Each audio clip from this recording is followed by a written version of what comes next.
Hello, friends. We're back again. It's Joel Pearl, Jeremy Lambert. We're here in the weeds, and we're very excited to welcome a very special tag team and make a very special announcement. Judas Icarus and Travis Williams join us now. They are collectively known as Sinner and Saint, and you can now call them the newest tag team signees to TNA Wrestling. Congratulations, fellas. How you doing this morning? Thank you so much. I'm doing well. Yeah, we're good. Thank you very much. Well, good. Congratulations on the deal. Thanks for joining us this morning. Talk to us. Let us know what went into the decision to sign with TNA. Well, first, thank you so much. Really appreciate that. It's very exciting, obviously, for the both of us. It's such a big opportunity. I think it's obviously, I don't want to speak for Judas here, but it's the biggest opportunity, I think, for our careers. And really, the decision was pretty obvious, when we were given the opportunity. And yeah, we're really excited for what the future holds. Mm-hmm. You guys, when you had your debut match airing on TNA Impact, a lot of the Canadian talent had plenty to say, mostly positive, obviously. What was that feeling like as Canadians yourselves? Yeah, I mean, we make our rounds around Canada and on the East Coast and the West Coast, and we know a lot of the Canadian talent pretty well. So it was really awesome to get some admiration from our peers, obviously. So we're really hoping to see them around there too eventually. So yeah, it was pretty awesome. What was the match like with the Rascals? That was when you kind of made your big TNA debut, and Rascals one of the top teams in TNA. So what was the reaction to that match? Because our boss, Sean Ross Sapp, he posted a photo of this match, and it got a lot of buzz online. And so what was the reaction backstage and online to the match that you guys saw? Backstage, honestly, it was pretty positive, and obviously we were happy about that. We're obviously weren't happy that we didn't get the win in that night. It would have been a big upset over the Rascals being one of the very best tag teams in the world. And surprisingly, honestly, online there was a lot of positive feedback as well. And sometimes you never know how it's going to be. So it was a great feeling to know that people enjoyed the match that we put on with the Rascals, and it was an honor working with them, and I don't think it'll be the last. So yeah. One of the more underrated tag teams in TNA, in my opinion, are the Good Hands. It's another team that you've had the opportunity to share the ring with that aired on Explosion. Talk to me about working with the Good Hands, and also how much are you looking forward to getting that win back? Sure, yeah. So I mean, it's like pretty, different experiences having the Rascals on our very first go at it on Impact, and then having the Good Hands for the Explosion match. I mean, it was a completely different experience for both of them, but yeah, they're insanely talented, and we had a really good time with them in the ring. But it was I think there's more to that story that can be written between the two of us. I feel like there was a lot going on in there, and I'm excited to hopefully do it against them again, obviously. Yeah, that's when I hope that we get a run. Yeah. I want to know more about your history as a tag team from the past, and let fans know as well. Sure. Like, what kind of brought you guys together and started this run for you guys? So yeah, we I think we were wrestling for, I'd say, maybe 5 or 6 years before we actually started teaming up. Yeah. We wrestled each other plenty of times, just kind of all over Canada, mostly here in BC, on Vancouver Island. All through COVID, 2 60-minute Ironman matches against each other. Yeah, crazy times. So we got to know each other pretty well through that. And then it wasn't even our decision, if I'm being honest. It was through Defy. They decided to put us together as a team, and we honestly weren't sure how to feel about it at the time. And obviously, it worked out pretty well. It was 2022 December is when we first teamed up, and coming up on 2 years now. So it's been pretty exciting, and I think just the extensive knowledge of each other. Through wrestling each other so many times and knowing each other and kind of coming up in the Vancouver independent scene together has really helped us a lot. Yeah, I think like tag team wrestling as a whole too, like I was pretty lost on, I'd been in tag teams before, but like actually kind of getting into it and getting into a whole bunch of different companies, like specifically with him, has been super insanely crazy. So it's really brought brand new appreciation for a whole part of wrestling that I enjoyed before, but now I love. Like I'm tag team wrestling is the one that I go to watch probably first now. Absolutely. Yeah, which is cool. Quick follow up on that. You mentioned you did the 2 Iron Man matches. So when you were paired together, did that familiarity? I could speak.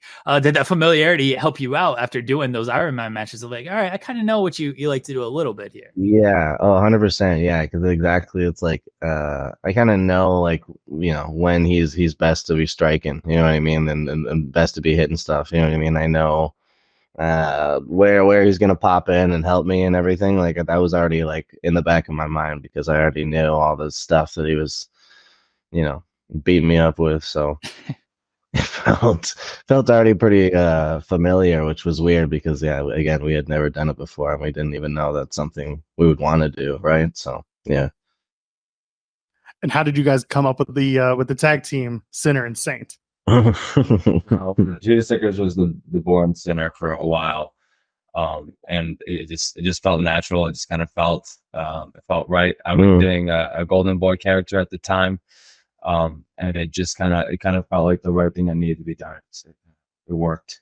Yeah, we were hesitant. Like it seemed like a pretty big commitment. It's a pretty interesting name, but I feel like it also just kind of raises some initial interest just seeing the name to begin with. So it felt like the right choice. Yeah, absolutely. Yeah. Did you guys follow a lot of TNA wrestling growing up? I don't know how available it was in Canada when you were younger, but did you follow a lot of TNA growing up? For sure. Yeah, definitely. Yeah. It was hard to avoid it. I mean, it was everywhere. So that's something that I watched a lot of when I was younger, when I was 14, 15, 16, when I was really encapsulated with wrestling. TNA was always on, just because it obviously provided so much great wrestling, and the lineage of talent that has walked through those doors is remarkable. So yeah, absolutely. Yeah, obviously so unique in the presentation too. So that's what really caught my eye. Yeah. Yeah, as a fellow Canadian, I can attest to that. Found TNA in Canada and having flipping channels and being like, oh yeah, there's something else wrestling with. Go. Yeah. No, it was like super accessible like when I was growing up. So it was awesome. Go ahead. Do you have any thoughts on the 6-sided ring? Then I know it's not coming back. I know a lot of wrestlers have said it's not good. It's not, for safety reasons, they don't want to bring it back because it's hard to bump in and everything. But as a fan, well, 2 questions, I guess. As a fan, what do you think of the 6-sided ring? And 2, have you wrestled in a 6-sided ring? As a fan, I would say it was very cool and it's very unique. As a wrestler, I'm gonna take everyone else's word on it. It sucked. Yeah, it sucked to wrestling, so maybe it's okay. But yeah, I think I've never wrestled in a 6-sided ring. There's actually a 5-sided ring locally here, just across the border. I never got a chance to wrestle on that ring. Wow, that works. Maybe just for the experience? Yeah. I mean, I would for sure, but just because like think of like the crazy things you could probably do. Like it is so unique, and like the way you can like hit the ropes at different parts, and the way you can just like jump up on different turnbuckles. Like there's probably a lot of like expansion room for like different tag team maneuvers and stuff. But like looking at it from the outside, it just looks like so confusing. Like I don't even know whether I would begin to like brainstorm what those maneuvers would look like and stuff. But I feel like once you kind of got the hang of it and what the hang of, because I'd be like hitting the ropes and like whipping people. It's like, dude, I have no It's clue. impressive that so many people did it and it looks so good. Yeah, I'd have a tough time. Yeah. Take a note here. Send Sinner and Saints to Mexico ASAP. So as you guys are starting to mix it up more in TNA, obviously you're going to be, in the ring with more and more tag teams. Who are you looking forward to? I mean, even singles, there might be some opportunities. Who are you guys collectively, individually looking forward to mixing it up with in TNA? I mean, the matches that we've already had have been really something that I'd like to build on. Again, like the Good Hands, and the Rascals are really big names that I feel like, there's a lot of room for. Bay, and Ace Austin as well. ABC, I feel like they are, again, like one of the top teams around right now, and I'd love to get a shot at them. And then obviously the tag champs, the system. I would love to get a shot at them just to, even get a shot at the belt if nothing else. I think that's obviously one of our goals going in. I think it would be stupid to not have that as one of our goals. So that's got to be top. So I mean, whenever that comes, we'll try and be ready for it. But I think those are a couple of the big ones. It's such an exciting time right now, with just so much talent in TNA. Again, back to our decision to sign with TNA. It's like it's obvious. There's just so much opportunity for so many great matches for us, and so much learning and so much growing as a tag team. I think that's honestly what I'm excited for most. So it's like, honestly, I mean, it's cliche to say, but anybody and everybody, I think we're like very excited to step in the ring. And yeah, hopefully we can work our way up and get a shot at the system one day. So yeah, I mean, starting like with the how we did, it's just it's been so cool. It's been great. What, if any, has been an adjustment to the television side of things and like wrestling and working for a television audience, and who has helped you out kind of in that aspect of things?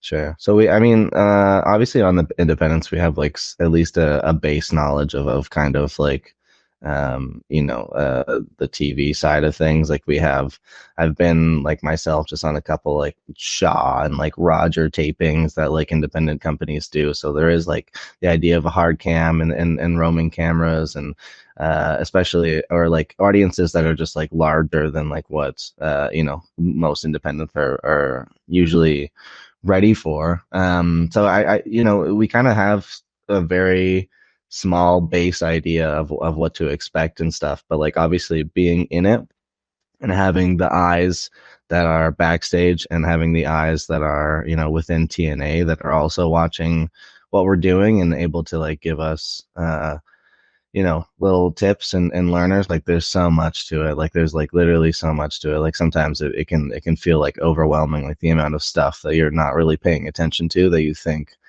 isn't there. Like you feel like you kind of got the gist of it, and then like there's just so many other pieces and parts where there's so much to be learning. So yeah, I mean, like backstage we get a lot of hints and tips from all kinds of people. Like it's literally such a plethora. I think that's one of like the coolest parts of like walking in is like everyone is willing to give us advice and willing to kind of like help us out back there. Like it was crazy the amount of people that came up to us and just like told us something about our match or something good or something we could work on about our match just in the last like 3 matches we've had.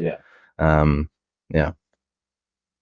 I mean all of that, it's a learning curve, I'd say. I mean, especially I'd say for me, it's I never really have worked in that environment, television environment. So yeah, it's a big learning curve. But yeah, there's so much feedback, and yeah, there's so much growing. Yeah. Jeremy and I have been really lucky to speak to a lot of different wrestlers from all around the world. And one thing that we've noticed in speaking with West Coast based wrestlers is the representation has gone up over the last few years. What do you guys attribute that to? Because you guys are coming out from the West Coast as well, and there have been a lot of eyes out there lately. Yeah, I'd say obviously there's a lot of very talented wrestlers who have kind of shined a brighter light. There's also a lot of great independent companies that have really helped take the West Coast to a bigger platform. I know that's West Coast Pro Prestige, it's Defy, it's NAW here in Vancouver. It's just companies that have really helped to grow the scene. And then obviously there's the very talented wrestlers such as Kyle O'Reilly, Chelsea Green, El Phantasmo, the Bollywood Boys, a lot of guys who have gone out and showcased their talents. And it's obviously attracted a lot of viewers to the West Coast, which is very exciting. Yeah, because I feel like when we were kind of coming up, like the Pacific Northwest specifically was called as the black hole of independence, and for no other reason other than just like not being able to be seen. Like we didn't have a lot of eyes on us other than like what the West Coast had, you know what I mean? Like we didn't have, access really. There people, we weren't streaming on, like the IWTVs and these kinds of things, you know what I mean? Like the streaming sites. And so now just like coming up and kind of, yeah, like you said, like the company's kind of getting more notoriety, and then also the wrestlers that are kind of coming up in our scene and are kind of floating further out to the East Coast where, I mean, those eyes are. And then, obviously we're trying to do the same for Vancouver and the West Coast entirely. Like if we can, kind of show out for them and open up the scene a little bit and bring some eyes over, that's what I want more than anything. Yeah. And that's the other thing, is like so much support from everyone here and in Washington and in Portland, and like you kind of said, online there's a lot of support. It's been so cool. We just have such a great community of people down here, specifically at the Lionsgate Dojo in Vancouver. Like just so many people that are like, backing us, honestly. And just it's very cool. But like Judas said, like the kind of to carry that West Coast pride on our backs is something we look forward to. Nicole Matthews, who once made me sit down on the floor with her for an interview, literally on the floor. I believe it. That makes down to her. Yep. Judas, I've noticed your coffee mug during this. Big coffee mug guy, so I have to ask, what does your coffee mug say? This one says San Francisco. This is actually part of Travis's household. I actually have a very extensive mug collection at my house as well. That's one of the parts I was really excited with this interview, because there's a lot of really awesome mugs that I could have brought out for this interview. I have one that says like all my children have paws. I don't have any cats or dogs. I like pretty funny. There's a lot of ones I was kind of upset I couldn't bring today, but today Let's see. Now we got to have you back on just to do the interview. I'll have a coffee mug here. I have not had my coffee this morning, but yes, I have a bunch of coffee mugs that I like showing off on the show. So next time I have you on, we'll show off a coffee mug collections. cheers it up. Cool. All right, before we let you go, we play a little game on the show. It's called Partner Promo, a Punch in the Face. You guys are a tag team, so we're going to play this a little, similar but different. I guess let me tell you the premise of this whole thing. You're going to pick, I've got 3 teams, I should say, and we're going to pick which one you want to partner with, and let's call it an 8-man tag. Which one you want to promo off within the ring, and which ones you want to punch in the face, have a good old-fashioned tag team match with. Are you ready for this? Yeah, let's do it. All right. We're going to pick the System, Edward Edwards and Brian Myers. We're going to pick, I call them Ace of Bays, but of course they're known as ABC on TNA. And of course, Matt and Jeff Hardy. Boys, Sinner, Saint, partner, promo, punch in the face. Well, okay, so I know who I want to punch in the face, I think. Okay. The tag team champion. Yeah. Okay, cool. Yeah. And then partner, yeah. The Hardys? Yeah. And then promo for sure. ABC. Those guys, we should go back and forth pretty well. But partner with Iron Boys, the Hardy Boys would be pretty cool. Yeah. Agreed. I mean, but also punch them in the face would also be pretty cool. Yeah. Well, like or promo on it. Punch him in the face. Punch him in the face in a respectful manner. Yeah. After the match, you shake hands. You. Yeah. You're my favorite. Guys, we want to thank you so much for joining us this morning. And again, we want to congratulate you, new TNA signees, Sinner and Saint, Travis Williams, Judas Icarus. And of course, you can catch TNA Impact and All the Stars at 2300 Arena in Philadelphia this Friday and Saturday, June 28th and 29th. TNA Slammiversary is July 20th in Montreal at the Verdun Auditorium. And all the TNA action is available on TNA Plus. Gentlemen, I want to give you the last word to plug, say what you want, and then we'll be good. Mm-hmm. I'm going to be selfish. I'm going to plug the Lionsgate Dojo in Vancouver. If you're looking to train, if you're looking to get better, if you're looking to grow, Lionsgate Dojo, Nicole Matthews, Artemis Spencer, Tony Baroni, Billy Swade, some of the best coaches and mentors you'll ever get to meet. So that's my plug. And then also at Pro T Williams on Twitter and Instagram. Come on. I would just like to say, as well as the Lionsgate Dojo in Vancouver, if you're on Vancouver Island, we have Pro Wrestling Academy where I was trained with Eddie Osborne in Victoria, BC. As well as that, I'm the Judas Icarus on Twitter and Judas Icarus on Instagram. And just like insomnia, That's to stay up.